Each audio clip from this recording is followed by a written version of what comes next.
فرمایا کہ ان الذین آمنوا وعملوا الصالحات، بے شک وہ لوگ جو ایمان لائے اور اچھے کام کیے، سیجعل لہم الرحمن ودا، ان قریب ان کے لیے رحمان محبت کر دے گا۔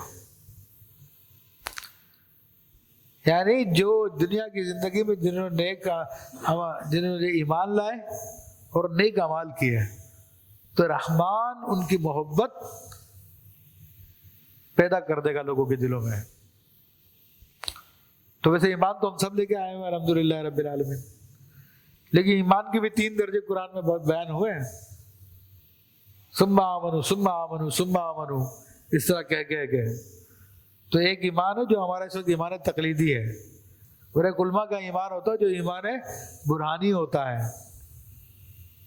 دلائل کے ساتھ ہوتا ہے، اور ایک اولیاء کا ایمان ہے، علماء اولیاء کا ایمان ہے کہ جو عرفانی ہوتا ہے، احسانی ہوتا ہے، مشاہدے پہ ہوتا ہے، وہ اس ایمان کی بات ہو رہی ہے۔ کیونکہ ہماری محبت کتنے لوگوں کے دلوں میں ہے؟ اب آپ اپنے آپ سے پوچھ لیں، کتنے لوگ آپ سے محبت کرتے ہیں؟ وہی جو آپ کے رشتہ دار ہوں گے وہی کرتے ہوں گے، لیکن کچھ وہ لوگ ہیں کہ جن سے محبت تمام اہل ایمان کرتے ہیں۔ حضور غوث پاک رضی اللہ تعالیٰ عنہ، مشرق و مغرب، شمال و جنوب، حضرت خواجہ خاقان غریب نواز رحمۃ اللہ تعالیٰ علیہ، حضرت شہاب الدین سہروردی، حضرت بہاؤالدین نقشبند، حضرت داتا گنج بخش رحمۃ اللہ علیہ، امام شاذلی، امام احمد کبیر رفاعی، یہ وہ لوگ ہیں کہ دنیا کے اندر جہاں مسلمان ان سے محبت کرتے ہیں۔ تو یہ آیت ان کے اوپر صادق آتی ہے اکثر کہ یہ اللہ کے خاص بندے، کیونکہ ان کا ایمان شہودی تھا، ان کا ایمان بہت اعلیٰ درجے کا تھا۔ تو یہاں پر جس ایمان کی بات ہو رہی ہے وہ اس ایمان کی بات ہو رہی ہے جو اعلیٰ درجے کا ایمان ہو۔ تو حدیث شریف میں آتا ہے، بخاری میں، مسلم میں، دیگر کتب میں ہے کہ جب اللہ تبارک و تعالیٰ کسی بندے سے محبت فرماتا ہے تو سیدنا جبریل امین کو ارشاد فرماتا ہے، جبریل فلاں بندے سے میں محبت کرتا ہوں، تم بھی اس سے محبت کرو۔ حضرت جبریل امین علیہ السلام آسمان میں ندا کرتے فرشتوں میں، اے اللہ کے فرشتوں، فلاں بندے سے اللہ محبت کرتا، میں بھی محبت کرتا ہوں، تم بھی محبت کرو۔ سب کے سب اس سے محبت کرنے لگ جاتے ہیں۔ پھر حدیث شریف میں آتا ہے کہ وہ فرشتے زمین پہ اترتے ہیں اور لوگوں کے دلوں میں اس کی محبت ڈالتے ہیں، فَيُودَعُ لَهُ الْقُبُولُ، تو زمین میں اس کو قبولیت عامہ مل جاتی ہے۔ تو یہ قبولیت عامہ کس کو ملی ہے؟ یہ حضور غوث پاک کو، اولیاء کرام کو ملی ہے کہ پوری دنیا میں لوگ ان سے محبت کرنے والے ہیں۔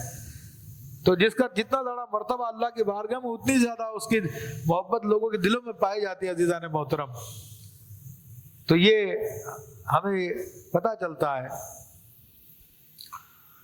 کہ لوگوں کا ان سے محبت کرنا اس بات کی دلیل ہے کہ وہ اللہ کے محبوب ہے، وہ اللہ کے ولی ہیں۔ تو یہ جو بد مذہب لوگ کہتے ہیں کہ جناب سب بندے بن کر حاضر ہوں گے، کسی کی کوئی حیثیت نہیں ہوگی، پانی پتا ہوا جا رہا ہوگا، یہ وہ بکواس کرتے الٹی سیدھی۔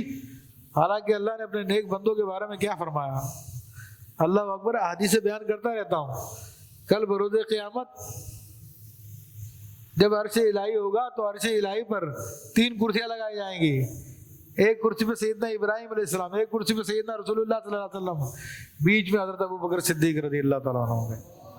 یہ اللہ تعالیٰ ان کو عزت عطا فرمائے گا، یہ مرتبہ عطا فرمائے گا۔ اور جب خاتون جنت رضی اللہ تعالیٰ عنہ جب میدان محشر سے گزرے گی تو تمام مخلوق کو ندا کی جائے گی، اے اہل محشر اپنی نگاہوں کو جھکا دو۔